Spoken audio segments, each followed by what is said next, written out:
પહેલો પ્રશ્ન છે, રિસન્ટલી આરબીઆઈ દ્વારા સુદર્શન સેનની અધ્યક્ષતામાં એક કમિટીને ગઠિત કરવામાં આવી છે. તો આ કમિટી શાના કાર્યને રિવ્યૂ કરવા માટે છે? ઓપ્શન છે કોઓપરેટિવ બેન્ક્સ, બીજો ઓપ્શન છે રિજનલ રૂરલ બેન્ક્સ, ત્રીજો ઓપ્શન છે અસેટ રિકન્સ્ટ્રક્શન કંપનીઝ અને ચોથો ઓપ્શન છે ડેવલપમેન્ટ ફાઇનાન્સ ઇન્સ્ટિટ્યુશન્સ. તો આ ચારમાંથી શાના કાર્યને રિવ્યૂ કરવા માટે સુદર્શન સેનની અધ્યક્ષતામાં આરબીઆઈ દ્વારા કમિટીને ગઠિત કરવામાં આવી છે, એના વિશે રિવિઝન કરો. આજથી થોડા દિવસ પહેલાં જ ઇન્ડો-આઈએસમાં ડિટેલમાં ડિસ્કશન કરેલી છે. બીજો પ્રશ્ન ખજુરાહો ટેમ્પલ્સ વિશે છે. ખજુરાહો ટેમ્પલ્સ વિશે 3 વિધાનો આપેલા છે. આ 3માંથી કરેક્ટ સ્ટેટમેન્ટ, સાચા વિધાનોને તમારે આઈડેન્ટિફાય કરવાના છે. પહેલું વિધાન છે, they were develop by Chandela rulers. Khajuraho ટેમ્પલ્સને ચંદેલા રૂલર્સ દ્વારા ડેવલપ કરવામાં આવ્યા હતા, આવું પહેલું વિધાન તમને કહેવા માંગે છે. તો ચંદેલા રૂલર્સ હતા કે બીજા કોઈ રૂલર્સ હતા, એના વિશે તમને ઇન્ફોર્મેશન હોવી જોઈએ. બીજું વિધાન છે, the temples were made of sandstone. એટલે બીજું વિધાન કહેવા માંગે છે કે ખજુરાહો ગ્રુપ ઓફ ટેમ્પલ્સ છે તો એને મેઇનલી સેન્ડસ્ટોનનો યુઝ કરીને બનાવવામાં આવ્યા છે. ત્રીજું વિધાન છે, Khajuraho temples has the influence of Dravidian style of temple architecture.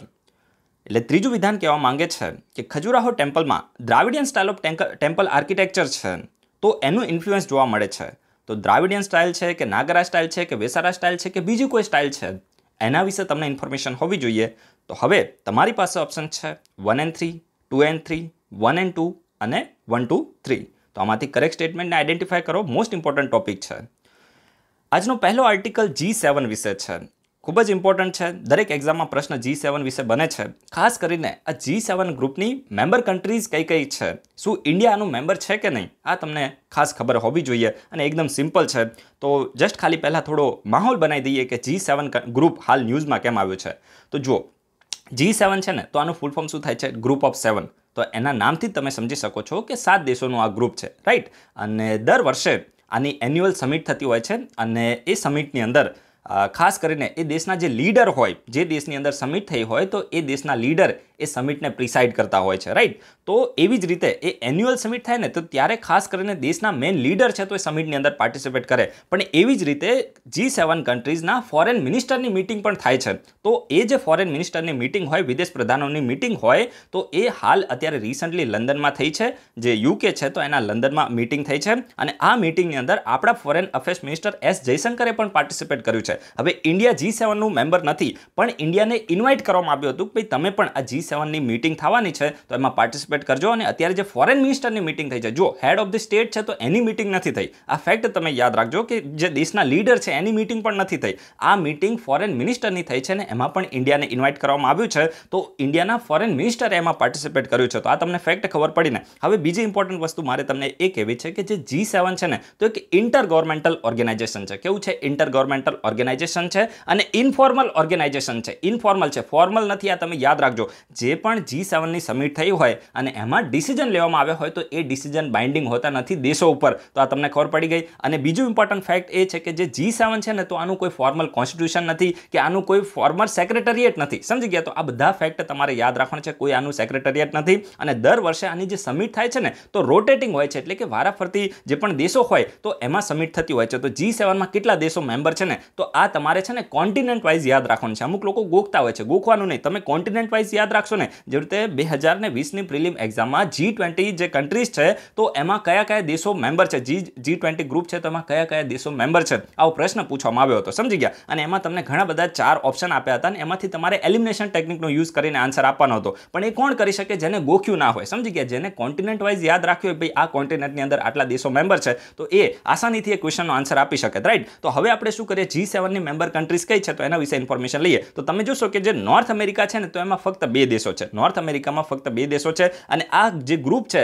તો એની અંદર વિશ્વની જે હાઈલી ડેવલપ કન્ટ્રીઝ છે, સમજી ગયા, તો એ જ દેશો આના મેમ્બર છે. એટલે તમારે છે ને, મતલબ જે ગરીબ દેશો છે તો એને તો તમારે યાદ કરવાના જ નહીં. જે રીતે આફ્રિકન કોન્ટિનેન્ટ છે, સાઉથ અમેરિકા છે, પછી તમે જુઓ કે આપણું જે સાઉથ એશિયાની આપણે વાત કરીએ તો એ બધા દેશો આવે જ નહીં. સમજી ગયા? તો તમે જોશો કે G7માં નોર્થ અમેરિકામાં કયો દેશ છે? તો US છે અને કેનેડા છે. 2 થઈ ગયા. પછી તમે યુરોપમાં જતા રહો તો યુરોપમાં 4 કન્ટ્રીઝ છે મેઇનલી. તો 4 કન્ટ્રીઝ કઈ છે? તો UK તો હોય જ તે, ફ્રાન્સ છે, જર્મની છે અને ઇટલી છે, જો ફરીથી બોલું છું, યુએસ અને કેનેડા નોર્થ અમેરિકામાં, યુરોપમાં આપણે જઈએ તો મેઇનલી જે યુકે છે, ફ્રાન્સ છે, જર્મની છે ને ઇટલી છે, અને પછી એશિયન કોન્ટિનેન્ટમાં જોઈએ તો ફક્ત એક દેશ છે જાપાન. તો આ તમે યાદ રાખજો, ચાઇના આનું મેમ્બર નથી કે રશિયા પણ નથી. રશિયા ભૂતકાળમાં હતું, 1997માં રશિયા આનું મેમ્બર બન્યું હતું, પરંતુ થયું કેવું કે રશિયા જ્યારે મેમ્બર બન્યું તો G8 થઈ ગયું, રશિયા મેમ્બર બન્યું તો G8 થયું.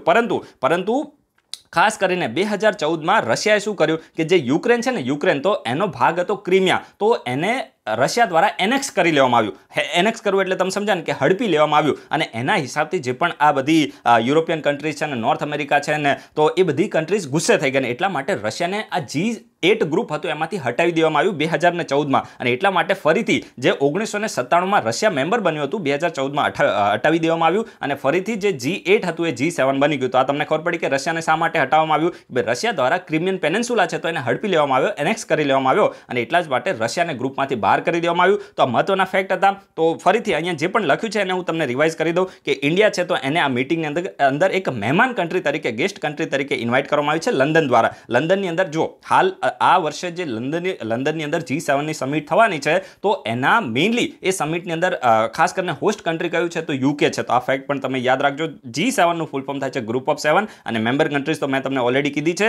The G7 nation meet at annual summit that are presided over by the leader of the member countries on the rotational basis. તો આના વિશે પણ ઇન્ફોર્મેશન મેં તમને આપી છે કે વારાફરતી જે દેશની અંદર સમિટ થઈ હોય તો એના લીડર દ્વારા એ સમિટને પ્રિસાઇડ કરવામાં આવે છે. The summit is an informal gathering that last for 2 days, એટલે કે 2 દિવસ સુધી આ ઇન્ફોર્મલ સમિટ થતી હોય છે, in which leaders of the member countries discuss a wide range of global issues, એટલે કે વૈશ્વિક લેવલ પર જે જીઓપોલિટિકલ ઇસ્યુ હોય, પોલિટિકલ ઇસ્યુ હોય, સોશિયલ ઇસ્યુ હોય, ઇકોનોમિકલ ઇસ્યુ હોય, તો આવા વેરિયસ પ્રકારના જે પણ ઇસ્યુઝ છે તો એના ઉપર ડિસ્કસ કરવામાં આવે છે. કોઈ મતલબ બાઉન્ડ્રી એની ફિક્સ નથી, સમજી ગયા. The G7 does not have formal constitution, આનું કોઈ ફોર્મલ બંધારણ નથી. જે રીતે યુનાઇટેડ નેશન છે તો એનું ફોર્મલ કોન્સ્ટિટ્યુશન છે, UN ચાર્ટર છે, સમજી ગયા, પણ આનું એવું કશું નથી, અને મતલબ આનું કોઈ હેડક્વાર્ટર પણ ફિક્સ નથી. તો આ પણ તમે યાદ રાખજો.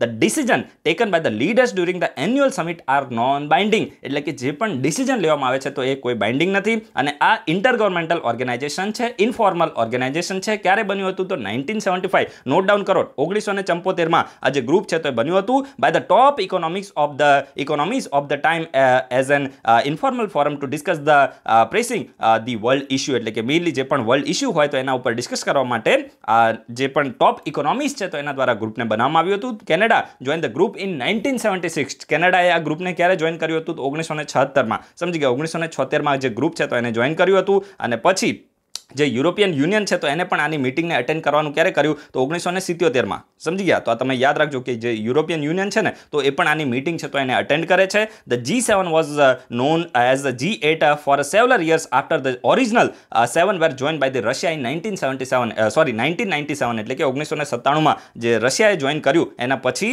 મેઇનલી જે G7 છે તો G8 ઘણા બધા વર્ષો સુધી, જે રીતે 2014 સુધી ઓળખવામાં આ ગ્રુપને આવતું હતું, પરંતુ પછી 2014માં રશિયાને જે ક્રિમિયાને એનેક્સ કર્યું તો એના હિસાબથી રશિયાના ગ્રુપમાંથી બહાર કરી દેવામાં આવ્યું છે. તો ક્રિમિયા કયા દેશનો ભાગ હતું તો મેઇનલી યુક્રેનનો ભાગ હતું, સમજી ગયા. તો આ પણ તમે યાદ રાખજો. અને ભૂતકાળની અંદર તમે જુઓ તો યુક્રેન છે તો સોવિયત યુનિયનમાં આવતું હતું. તો આ બધી થોડી લોંગ હિસ્ટ્રી છે, તો અત્યારે જસ્ટ તમે આટલી ઇન્ફોર્મેશન લઈ લો. એના પછી જે નેક્સ્ટ આર્ટિકલ છે તો વર્લ્ડ ઇમ્યુનાઇઝેશન વીકના વિશે છે. તો જો એક ફેક્ટ તમારે યાદ શું રાખવાનો છે કે વિશ્વભરની અંદર એપ્રિલ મહિનાનો જે લાસ્ટ વીક છે, છેલ્લું અઠવાડિયું જેને આપણે કહીએ, છેલ્લો સપ્તાહ જેને કહીએ, તો એપ્રિલ મહિનાનું જે લાસ્ટ વીક છે તો એને વર્લ્ડ ઇમ્યુનાઇઝેશન વીક તરીકે સેલિબ્રેટ કરવામાં આવે છે વિશ્વભરની અંદર. તો આ ફેક્ટ તમને ખબર પડી ગઈ ને. અને આ વર્ષની થીમ શું હતી તો આને તમે નોટ ડાઉન કરી શકો છો. વેક્સિન બ્રિંગ્સ અસ ક્લોઝ. વેક્સિન બ્રિંગ્સ અસ ક્લોઝ. તો આ વર્ષની થીમ હતી વેક્સિન બ્રિંગ અસ ક્લોઝ. તો આ નોટ ડાઉન તમે કરી શકો છો. It aims to promote the use of vaccines to protect the people of all the ages against the disease, એટલે કે મેઇનલી વેક્સિન જે વર્લ્ડ ઇમ્યુનાઇઝેશન વીક છે તો આનો મકસદ શું છે કે ભાઈ વેક્સિન વિશે લોકોમાં વધારે ને વધારે અવેરનેસ આવે, ને વેક્સિનને લોકો વચ્ચે પ્રમોટ કરી શકાય, જેથી કરીને તમામ એજના જે લોકો છે તો એને જે પણ રોગો છે તો એના વિરુદ્ધમાં એમને બચાવી શકાય. તો આ તો એકદમ કોમન સેન્સની વસ્તુ છે. આને શું નોટ ડાઉન કરવાનું, તો તમે જસ્ટ ખાલી થીમ અને આ એપ્રિલ મહિનાનું લાસ્ટ વીક આટલું તમે નોટ ડાઉન કરી દો, ઇનફ છે. હવે એક ઇમ્પોર્ટન્ટ નોટિસ એ છે કે જે પણ વિડીયો અપલોડ કરવામાં આવશે ને, માની લો કે આજે મેં હાલ વિડીયોને રેકોર્ડ કર્યા પછી અપલોડ કર્યો, એના પછી 24 કલાકની અંદર જે પણ લોકોએ વિડીયોને જોવો હોય તમે જોઈ શકો છો, એના પછી વિડીયોને પ્રાઇવેટ કરી દેવામાં આવશે. અને જે એપ્રિલ મહિના અને મે મહિનાના વિડીયો હતા એને ઓલરેડી પ્રાઇવેટ કરી દેવામાં આવ્યા છે. રીઝન તો એ છે કે ભાઈ જે પણ લોકો, અમુક લોકો છે ને ઓપોર્ચ્યુનિસ્ટિક કહેવાય, તમે સમજો છો ને આ શબ્દ, એટલે કે ભાઈ તમે યાર આ બધી વસ્તુ બહુ ખરાબ છે કે સામેવાળો માણસ મહેનત કરતો હોય અને તમે પછી એ રીતે એવું રાખો કે ભાઈ આપણને ઈચ્છા થશે ને ત્યારે આપણે વિડીયો જોઈશું. તો ભાઈ અમે અહીંયા કંઈ કહેવાય ને કે એકદમ ફ્રી થઈને તો બેઠા નથી, કે જે માણસ તમારી માટે મતલબ આટલું હાર્ડવર્ક કરતો હોય તો પછી તમારે પણ એ રીતે થોડું સિરિયસ થઈને પ્રિપેરેશન કરવાની હોય. એવું ના હોય કે એક્ઝામમાં એટલે તૈયારી ચાલુ કરીને પછી મતલબ એક્ઝામની ડેટ આવીને તૈયારી ચાલુ કરે પછી શું થાય કે ભાઈ તમને ખુદને જ નુકસાન થવાનું છે. સમજી ગયા? મને કંઈ નુકસાન થવાનું નથી, પણ જે પણ સિરિયસ કેન્ડિડેટ છે ને એની માટે એક લેસન છે કે ભાઈ તમે લોકો કોઈ પણ દિવસ ઓપોર્ચ્યુનિસ્ટિક ના બનો. જેટલા તમે ઓપોર્ચ્યુનિસ્ટિક બનશો એટલું તમને નુકસાન થશે. હંમેશા સિરિયસ થઈને પ્રિપેરેશન કરો.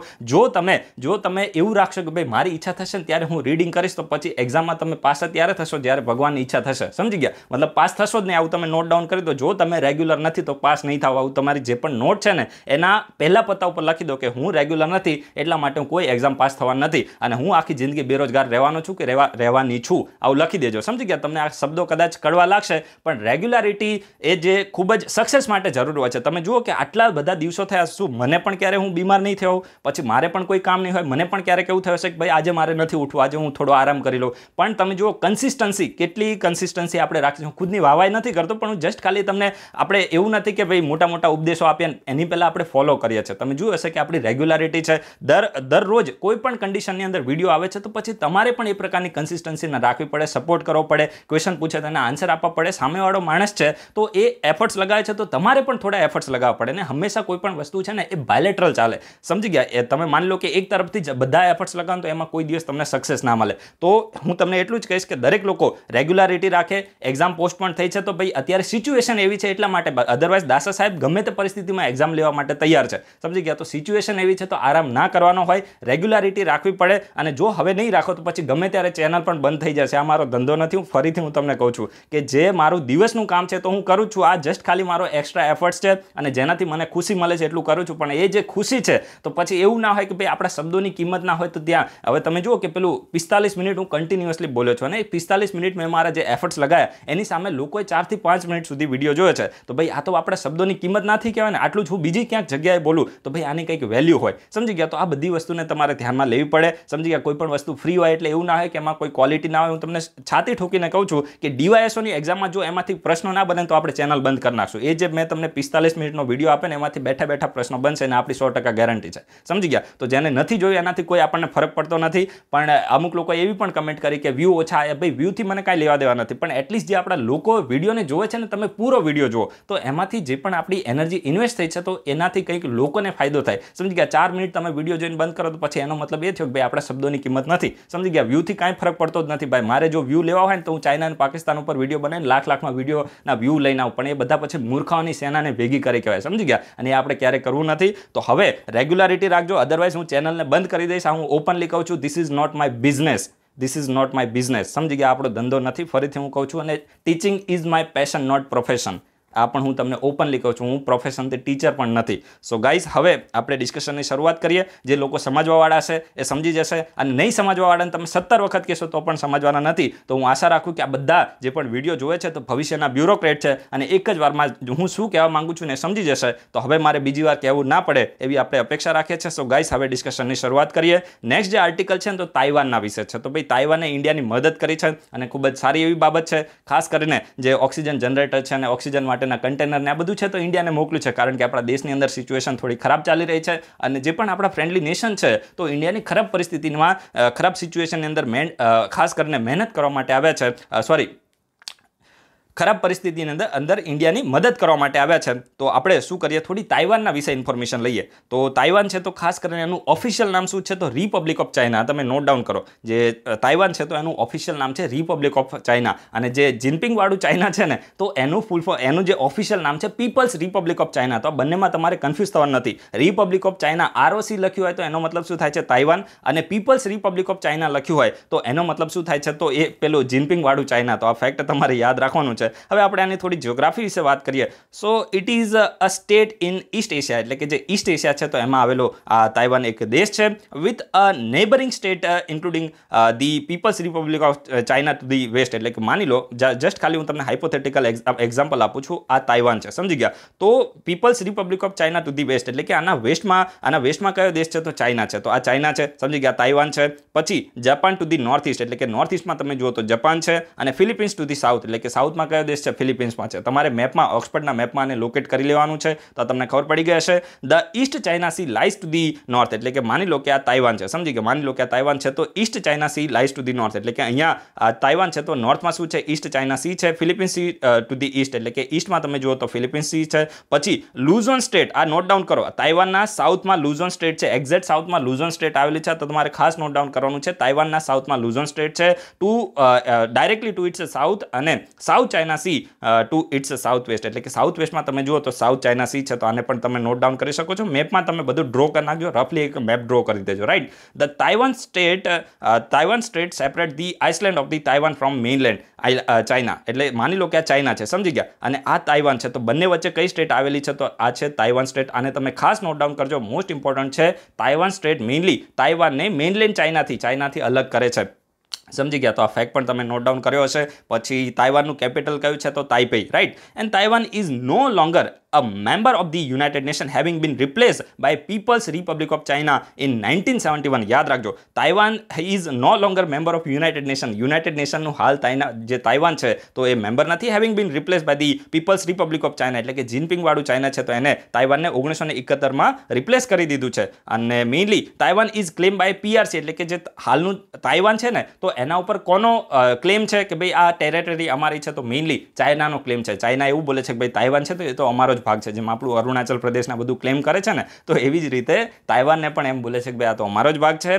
અને mainly which refuses diplomatic relation with the countries that recognise Republic of China એટલે કે કોઈ પણ દેશ જો તાઇવાનને રેકગ્નાઇઝ પણ કરે, કોઈ પણ દેશ જો તાઇવાનને રેકગ્નાઇઝ પણ કરે તો પણ ચાઇના એ દેશ સાથે ડિપ્લોમેટિક રિલેશન રાખતો નથી. એટલે ચાઇનાની વન ચાઇના પોલિસી છે, સમજી કે ભાઈ અમે એક જ ચાઇના છીએ. તો જે પણ દેશ માની લો કે આપણે ઇન્ડિયા પણ છે ને તો એ પણ તાઇવાનને રેકગ્નાઇઝ કરતું નથી. જો ઇન્ડિયા તાઇવાનને રેકગ્નાઇઝ કરી દે, એની સાથે ડિપ્લોમેટિક રિલેશન રાખે, તો ચાઇના આપણી સાથે ડિપ્લોમેટિક રિલેશન રાખવાનું બંધ કરી દે. આટલી ધમકી, આટલી એનું મતલબ કહેવાય ને કે એક એનું મતલબ ગુમાન જેવું છે આખા વિશ્વની અંદર, અને એ ચલાવે પણ છે, એનો પાવર ચાલે પણ છે, સમજી ગયા. અને તમે જોશો કે અત્યાર સુધી ફક્ત અને ફક્ત જે યુનાઇટેડ નેશનના 193 મેમ્બર કન્ટ્રીઝ છે એમાંથી ખાસ કરીને Taiwan maintains official tie with 14 out of 193 United nation members and Holi C એટલે કે 193માંથી ફક્ત 14 જેટલા દેશો છે તો તાઇવાન સાથે ઓફિશિયલ ટાઈ રાખે છે, મતલબ સંબંધો રાખે છે, પેલી ટાઈ પહેરવાવાળી નહીં, અને હોલી સી, સમજી ગયા. તો આટલા દેશો મેઇનલી તાઇવાન સાથે ઓફિશિયલ ટાઈઝ રાખી છે. The bilateral relations between India and Taiwan have improve since 1990s 1990થી ઇન્ડિયા અને તાઇવાનના જે દ્વિપક્ષીય સંબંધો છે તો ઇમ્પ્રૂવ થયા છે, despite both the nation not maintaining the official diplomatic relation. જો યાદ રાખો, ઇન્ડિયા અને તાઇવાનના કોઈ ઓફિશિયલ ડિપ્લોમેટિક રિલેશન નથી, પણ તેમ છતાં આપણા જે સંબંધો છે ઇન્ફોર્મલ જે આપણે રિલેશન જેને કહી શકીએ તો એ ઇમ્પ્રૂવ થયા છે. તો આ પણ તમે યાદ રાખી શકો છો. નેક્સ્ટ જે આર્ટિકલ છે તો વર્લ્ડ પ્રેસ ફ્રીડમ ડેના વિશે છે. તો જો દર વર્ષે જીપીએસસી માટે ફેક્ટ યાદ રાખો કે વર્લ્ડ પ્રેસ ફ્રીડમ ડે છે તો એને કઈ તારીખે સેલિબ્રેટ કરવામાં આવે છે તો 3 મેના દિવસે એને સેલિબ્રેટ કરવામાં આવે છે. તો આ ફેક્ટ તમને ખબર પડી ગઈ હશે. હવે આપણે થોડી વધારે ઇન્ફોર્મેશન લઈએ. તો જો યુનાઇટેડ નેશન દ્વારા 1993માં પ્રોક્લેમ કરવામાં આવ્યું, ઘોષિત કરવામાં આવ્યું 1993માં કે ભાઈ આપણે દર વર્ષે 3 મેનો દિવસ છે તો એને વર્લ્ડ પ્રેસ ફ્રીડમ ડે તરીકે સેલિબ્રેટ કરીશું. અને મકસદ એકદમ સિમ્પલ છે, એના વિશે પણ તમને ઇન્ફોર્મેશન આપું છું. પણ રેકમેન્ડ કોને કર્યું હતું તો યુનેસ્કોની જનરલ કોન્ફરન્સ દ્વારા રેકમેન્ડ કરવામાં આવ્યું કે દર વર્ષે આપણે 3 મેનો દિવસ વર્લ્ડ પ્રેસ ફ્રીડમ ડે તરીકે સેલિબ્રેટ કરવો જોઈએ. મકસદ શું છે? મકસદ તો સિમ્પલ છે કે to celebrate the fundamental principal of the press freedom એટલે કે પ્રેસ ફ્રીડમના જે મૂળભૂત સિદ્ધાંતો છે તો એને સેલિબ્રેટ કરવા. Assess the state of the press freedom through out the world એટલે કે વૈશ્વિક લેવલ ઉપર પ્રેસ ફ્રીડમની સિચ્યુએશન શું છે, સમજી ગયા, તો એને અસેસ કરવી. સાથે સાથે defend the media from the attack on there independence અને મીડિયાની સ્વતંત્રતા ઉપર જે પણ અટેક થતા હોય તો એનાથી મીડિયાને ડિફેન્ડ કરવી, એનાથી બચાવી. And pay tribute to the journalist who have lost their lives in the line of duty એટલે કોઈ પણ માની લો કે ડ્યુટી કરતા હોય અને પત્રકારોએ પોતાની જાન ગુમાવી દીધી હોય તો એવા પત્રકાર કલાકારોને શ્રદ્ધાંજલિ આપવા માટે આ જે દિવસ છે તો એને સેલિબ્રેટ કરવામાં આવે છે. This year theme is information as a public good. આ વર્ષની થીમ શું છે? નોટ ડાઉન કરો. જીપીએસસી માટે information as a public good world press freedom Danny theme છે. તો આ તમે નોટ ડાઉન કરી દીધું હશે. એના પછી નેક્સ્ટ જે આજનો લાસ્ટ આર્ટિકલ છે તો Satyajit Ray film and television ઇન્સ્ટિટ્યૂટના વિશે છે. ફેક્ટ તમારે નોટ ડાઉન શું કરવાનો છે કે કઈ જગ્યાએ આ ઇન્સ્ટિટ્યૂટ આવેલું છે? તો કોલકાતા વેસ્ટ બેંગાલમાં આવેલું છે. અને અત્યારે ન્યૂઝમાં કેમ છે તો ભાઈ અત્યારે એનું વર્ચ્યુઅલ જે કોન્વોકેશન સેરેમની છે તો એને ઓર્ગેનાઇઝ કરવામાં આવી હતી. તો એ ઇમ્પોર્ટન્ટ નથી. આપણી માટે ઇમ્પોર્ટન્ટ એ છે કે Satyajit Ray film and television institute west બેંગાલમાં છે. અને મીન બી તમે જુઓ કે એક પ્રકારે ફિલ્મ સ્કૂલ છે. સમજી ગયા? ફિલ્મ માની લો કે કોઈ પણ વ્યક્તિએ ફિલ્મ કઈ રીતે બનાવીને સિરિયલો કઈ રીતે બનાવી આ બધા માટે ટ્રેનિંગ લેવી હોય તો એની માટેનું એક સારું એવું ઇન્સ્ટિટ્યૂટ માનવામાં આવે છે. Name after the Indian film maker Satyajit રે. સત્યજીત રે જે આપણે ઇન્ડિયાના ફિલ્મ મેકર હતા તો એના નામ ઉપર રાખવામાં આવ્યું છે. The institute provides higher and professional education and technical expertise in the art and techniques of film making and television production. Film making અને ટેલિવિઝન પ્રોડક્શન માટે કોઈ પણ વ્યક્તિએ ટ્રેનિંગ લેવી હોય, હાયર પ્રોફેશનલ ડિગ્રી લેવી હોય, હાયર એજ્યુકેશન લેવું હોય, ટેકનિકલ એક્સપર્ટીઝ લેવી હોય તો એની માટેનું એક સારું એવું ઇન્સ્ટિટ્યૂટ માનવામાં આવે છે. 1995માં આને એસ્ટાબ્લિશ કરવામાં આવ્યું હતું. The institute is an autonomous society funded by ministry of information and broadcasting. એટલે કે 1995માં આ ઇન્સ્ટિટ્યૂટને બનાવવામાં આવ્યું હતું. ઓટોનોમસ સોસાયટી છે. કઈ મિનિસ્ટ્રી દ્વારા ફંડ આપવામાં આવે છે? તો મિનિસ્ટ્રી ઓફ ઇન્ફોર્મેશન દ્વારા ફંડ આપવામાં આવે છે. And it is one of the most prestigious film school in India. એટલે કે ઇન્ડિયાની અંદર મોસ્ટ પ્રેસ્ટિજિયસ ફિલ્મ સ્કૂલ માનવામાં આવે છે. અને વિશ્વની જે બેસ્ટ ફિલ્મ સ્કૂલ છે તો એમાં પણ આનો રેન્ક આવે છે. તો આ બેઝિક ઇન્ફોર્મેશન તમે નોટ ડાઉન કરી શકો છો. So guys, thanks for watching. તમારો બધાનો દિવસ શુભ રહે.